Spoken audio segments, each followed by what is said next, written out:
Hello everyone, I am Poonam from math mentor channel. यहाँ पे आज के लेक्चर्स में हम डिस्कस करेंगे आपका पीजीटी मैथ्स का सिलेबस। भी लास्ट टाइम भी हमने यूपी टीजीटी, पीजीटी, पंजाब के मास्टर कैडर्स और DSSS भी काफ़ी टीचिंग एग्जाम की प्रिपरेशंस करवाई है और उनसे से सिलेक्शंस भी प्रोवाइड करवाई है।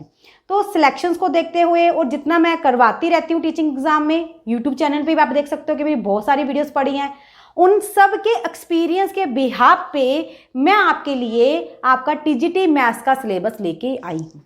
ठीक है जी। तो आप कौन सा EMRS जो हमारे स्कूल्स हैं, है ना, तो चलिए देखिए, जो भी हमारे एकलव्य मॉडल रेजिडेंशियल स्कूल्स हैं, इसमें पीजीटी मैथ्स की वैकेंसीज के बारे में बात करेंगे। आपको पता है कि नोटिफिकेशन वो तो आ चुकी है। टोटल पोस्टें मुझे पता है कि ना 8140 हैं, बट इसके मैथ्स की कितनी है वो नहीं पता। कोई बात नहीं, जब फाइनल नोटिफिकेशन आएगी तो मैथ्स की नंबर ऑफ पोस्टें भी आ जाएंगी। ये तो हमें पता है ना कि अगर उन्होंने टोटल पोस्टें दे दी हैं तो मैथ्स की डिस्ट्रीब्यूट करके निकाल के भी वो दे देंगे। ठीक है जी। तो तैयारी, कुछ कैंडिडेट बोलते हैं कि तैयारी बाद में स्टार्ट करेंगे। नहीं, तैयारी आज से अभी से स्टार्ट करो। भाई ये नहीं होता कि अगर आप सिर्फ EMRS एग्जाम पीजीटी की तैयारी कर रहे हो तो सिर्फ इसी एग्जाम पे रह जाओगे, है ना। एक एग्जाम की प्रिपरेशन से आपके अदर बहुत सारे एग्जाम्स भी होते रहते हैं। कैसे होते रहते हैं वो हम सब देखेंगे, लेकिन वो टाइम टू टाइम वीडियोस में बताती रहूंगी। जब कभी कभी लाइव क्लासेस होंगी उसमें इंटरेक्शंस में हम बातें करेंगे। आज मैं आपके पास ओनली सिलेबस लेके आई हूँ, तो सिलेबस देखिए, ठीक है ना। जितना मेरा एक्सपीरियंस है उस फुल एक्सपीरियंस को ध्यान में रखते हुए, जितना सब कुछ हम प्रीवियस ईयर पेपर सब कुछ देखते रहते हैं, उसके बिहाफ पे मैंने ये बनाया है। तो हम आज करेंगे क्या इस लेक्चर्स में, एग्जाम पैटर्न देखेंगे, वो सबसे जरूरी है भाई। फिर हम मैथ्स का सिलेबस देखेंगे, फिर हम ये भी बताएंगे कि हाउ टू प्रिपेयर, कैसे आपने अपने एग्जाम को प्रिपेयर करना है। ठीक है जी। तो चलिए स्टार्ट करते हैं हम अपने पॉइंट्स से। एग्जाम पैटर्न सबसे पहले आता है। ओके, तो देखो आपको इतना तो पता ही है, जो स्टार्टिंग के 80 मार्क्स का टॉपिक्स है वो सबके लिए सेम है, चाहे आप टीजीटी में हो चाहे आप पीजीटी में हो। ठीक है। इंग्लिश में 10 मार्क्स का आएगा, जनरल हिंदी 10 की आएगी, जीके एंड करंट अफेयर 10 का आएगा, न्यूमेरिकल एबिलिटी 10 मार्क्स की आएगी, है ना। एनालिटिक 15 मार्क्स की आ गई आपकी एबिलिटी, कंप्यूटर आ गया, और उसके बाद आपकी टीचिंग एप्टीट्यूड्स आ गया, है ना। ठीक है जी। और फिर आपके पास आ जाता है आपका सब्जेक्ट, उसके बाद आपका आ जाता है सब्जेक्ट। सब्जेक्ट कितने मार्क्स का आएगा भाई? सब्जेक्ट आ जाता है आपका 80, क्योंकि हम यहाँ पे पीजीटी की बात कर रहे हैं। तो पीजीटी में आपको पता है कि 80 मार्क्स का ये आएगा, टीजीटी में ये 100 का आता है, पीजीटी में 80 का आएगा। ठीक है, क्योंकि आपका टोटल यहाँ पे जो टोटल बनता है वो 80 मार्क्स का बनता है। ठीक है जी। और यहाँ पे भी वो टोटल हो गया वो 80, यानी कि 160 हो गया। प्लस भाई आपके यहाँ पे आपको पता है कि इंटरव्यू भी आएगी, पीजीटी वालों की 40 मार्क्स की इंटरव्यू, यानी कि टोटल 200 मार्क्स का आपका हो गया। ठीक है जी। इंटरव्यू तक पहुंचने के लिए पहले इसे क्रैक करना जरूरी है।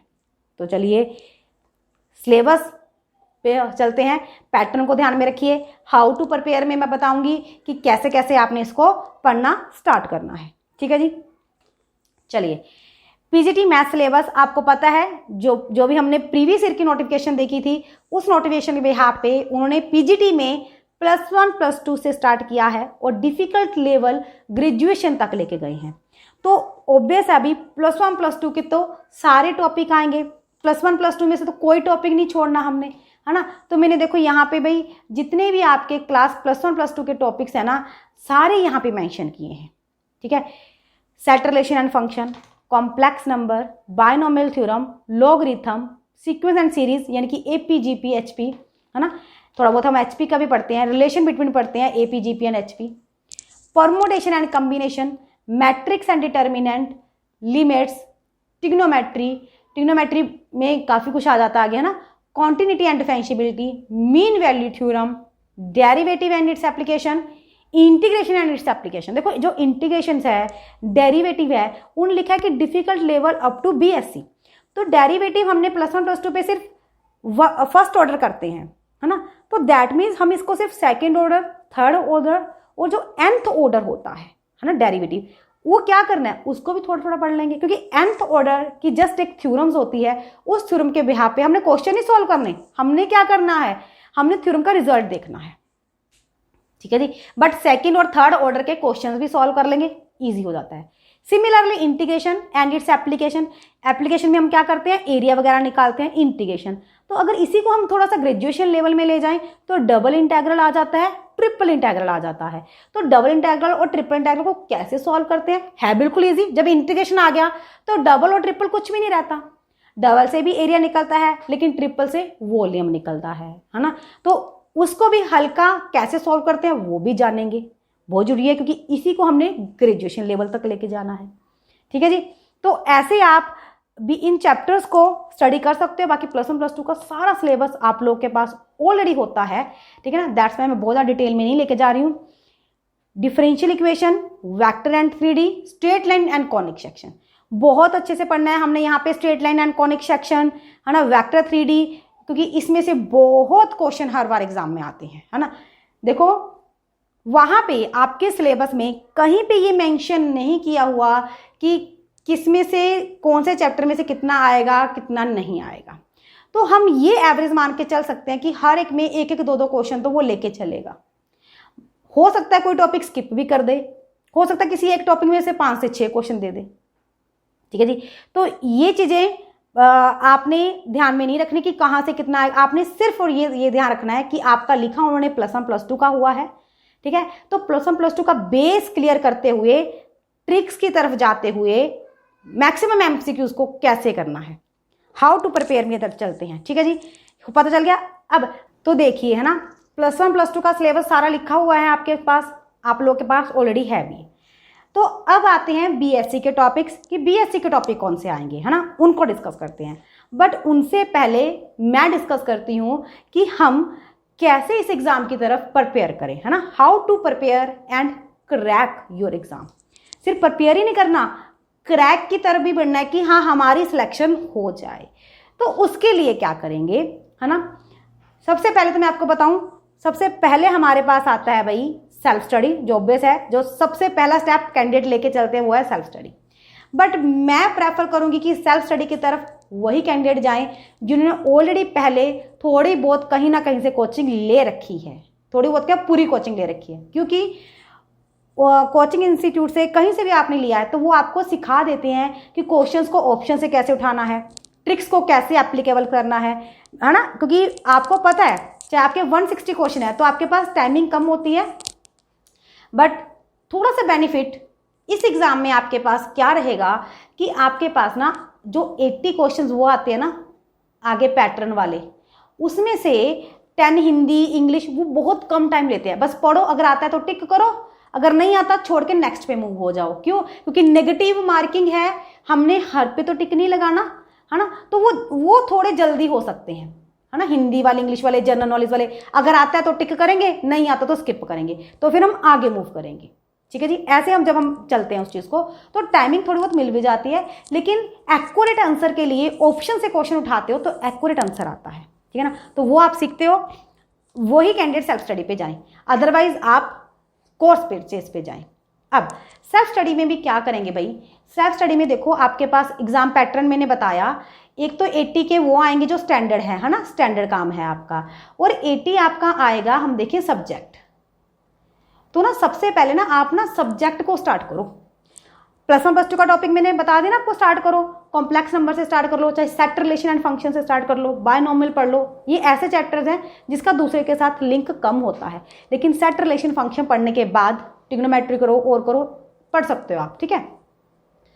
सब्जेक्ट स्टार्ट करो आप, आधा जब सिलेबस हाफ सिलेबस कर लोगे उसके बाद आप स्टैंडर्ड वाले पैटर्न को सोचो।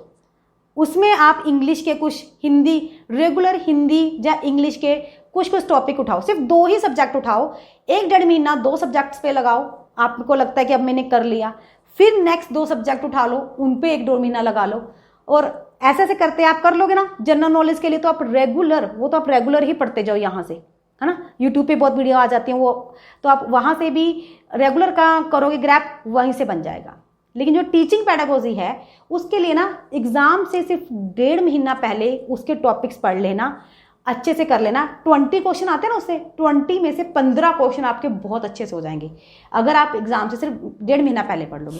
अभी पढ़ के रखने का कोई फायदा नहीं है उसका, क्योंकि वो ईजी भी है, एग्जाम पॉइंट ऑफ व्यू से हो भी जाता है, तो उसको पहले करना। ठीक है, तो मैंने बता दिया कि हाउ टू प्रिपेयर में स्टार्टिंग में आपने कैसे स्टार्ट करना है। आप अपने सब्जेक्ट से स्टार्ट करो तैयारी करनी, फिर जो हमारे स्टैंडर्ड पैटर्न है उन सब्जेक्ट्स को स्टार्ट करेंगे, है ना।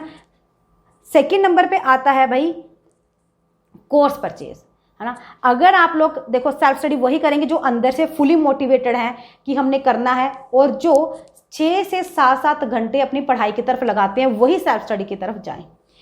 अगर आप नहीं लगा सकते हो, आपके पास कोई स्टडी मटेरियल भी नहीं है, सेल्फ स्टडी के लिए भी अगर आपको बुक्स की जरूरत पड़ती है ना, बुक्स कौन सी चाहिए या नहीं, तो बुक्स की वीडियो मैं आपको सेपरेट प्रोवाइड करवा दूंगी, इसी चैनल पे आपके पास नेक्स्ट वीडियो आ जाएगी। ठीक है, तो कोर्स जरूर परचेज करें भाई। कोर्स से परचेज करने में ना आपको सारा स्टडी मटेरियल इधर उधर से ढूंढना नहीं पड़ता, बेसिक से लेके ट्रिक तक का, कौन कौन से क्वेश्चन में ट्रिक्स लगती है, कौन सा क्वेश्चन ऑप्शन में उड़ाना है, ये सारा कुछ आप सीख जाते हो। हमने भी जब last time UP TGT PGT करवाया, सिलेक्शंस भी दी हैं, बहुत सारे क्वेश्चन ट्रिक से करवाए हैं, है ना। आप देखोगे मेरे चैनल पे मैंने बायनॉमियल की ट्रिक्स अभी रिसेंटली न्यू भी अपलोड की हैं, ग्रुप थ्योरी की ट्रिक्स कितनी डाल रखी है ग्रेजुएशन वाले में, है ना, सीक्वेंस एंड सीरीज की ट्रिक्स कितनी डाल रखी हैं। तो ऑलरेडी मैंने भी बहुत कुछ करवा रखा है, बट कोर्स में तो बहुत ही ज़्यादा है, स्टार्टिंग से लेकर लास्ट तक अच्छे से एक चैप्टर को प्रिपेयर कराया जाता है। आप इसके लिए आपको स्क्रीन पे ये व्हाट्सअप नंबर हो रहा है ना भाई शो, इस व्हाट्सअप नंबर से आपको डिस्क्रिप्शन में लिंक भी मिल जाएगा। आपका जो EMRS है स्कूल्स के लिए टीजीटी पीजीटी के रिगार्डिंग एक सेपरेट ग्रुप बनाया गया, आप उस ग्रुप में जरूर ज्वाइन हो। ठीक है, उस ग्रुप में ज्वाइन होगे तो आपको टाइम टू टाइम जो भी अपडेशन रहेगी वो हमारी तरफ से मिलती रहेगी। प्लस हमारी ऐप है स्मार्ट स्टडी क्लास कोर्स की, है ना। अगर आप कोर्स में इंटरेस्टेड हो, कोर्स लेना चाहते हो, इसके लिए आप इस वेबसाइट पे इस प्ले स्टोर से जाके इस ऐप को डाउनलोड कर सकते हो। ठीक है जी, कोर्सेज में कैसा पढ़ाया जाएगा, कोर्स में पढ़ाने का तरीका क्या रहेगा, वो वीडियो भी आपके पास आ जाएगी। हमारे पास ये नहीं है कि आप रिकॉर्डेड सारा का सारा टॉपिक आपको एक तरफ पकड़ा दिया, फिर तो फ़र्क क्या रह गया कोर्स में और सेल्फ स्टडी में, फिर तो आपने खुद ही सेल्फ स्टडी करने वाला काम हो गया जिससे बोरियत आती है। हम यहाँ पे ही हमारा फ़र्क पड़ता है क्या, हम आपको जब कोर्स स्टार्ट कराते हैं, एक पर्टिकुलर डेट को स्टार्ट कराते हैं, तो उसमें एक टॉपिक जब हम स्टार्ट करते हैं उसकी पहले टॉपिक का बेसिक्स की 4-5 वीडियो, अगर उसमें ट्रिक्स है तो ट्रिक्स की वीडियो देके फिर PDF देते हैं जिसमें MCQ सॉल्व करते हो आप लोग।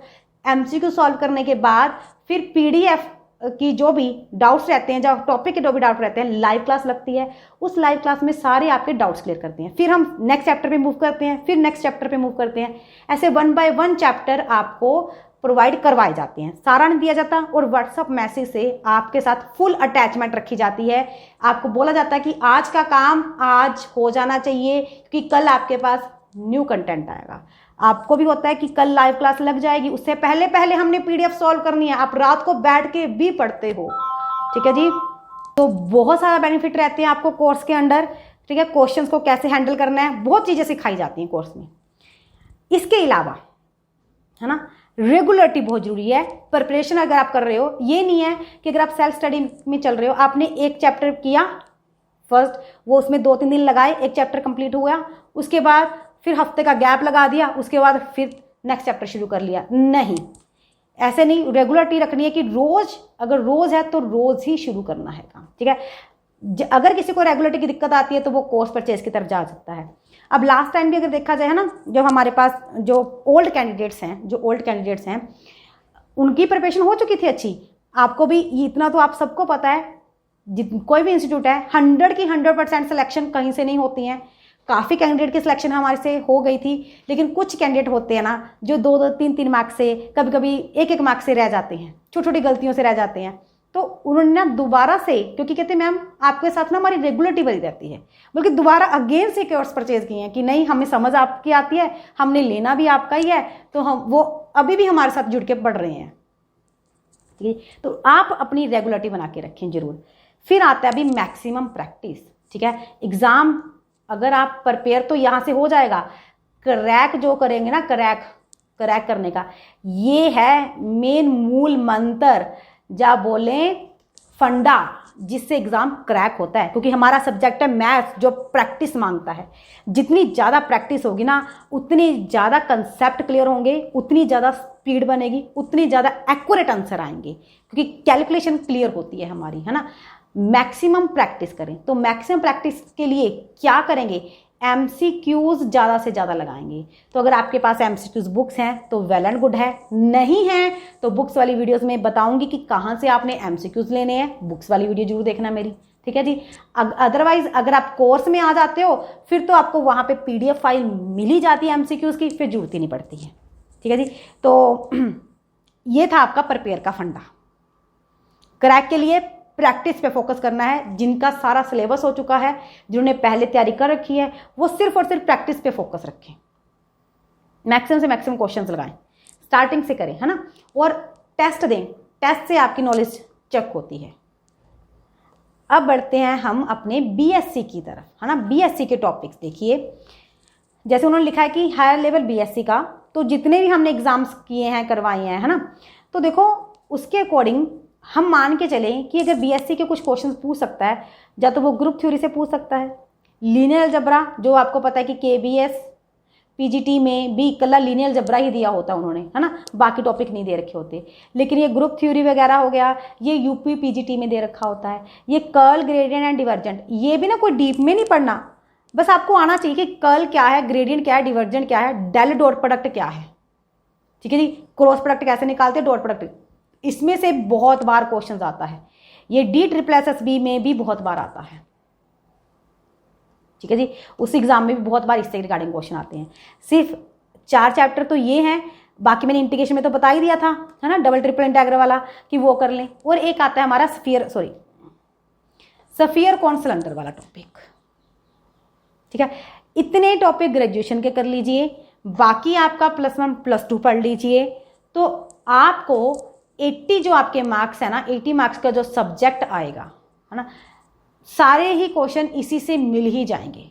हो सकता है कि 4-5 क्वेश्चन हो सकता है कि कोई और टॉपिक से भी आ जाएं, कोई दिक्कत नहीं है, क्योंकि जो सिलेक्शन है ना वो आगे वाले टॉपिक्स और प्लस इसके अगर आप देखें 60 to 70 क्वेश्चन के 10 क्वेश्चन तो वैसे ही निकाल दो, 60 to 70 क्वेश्चन अगर आपको आते हैं, उसमें से बिल्कुल एक्यूरेट क्वेश्चन अगर आपने 60 भी कर दिए या 55 भी कर दिए तो भी आपकी सिलेक्शन हो जाएगी, ठीक है जी।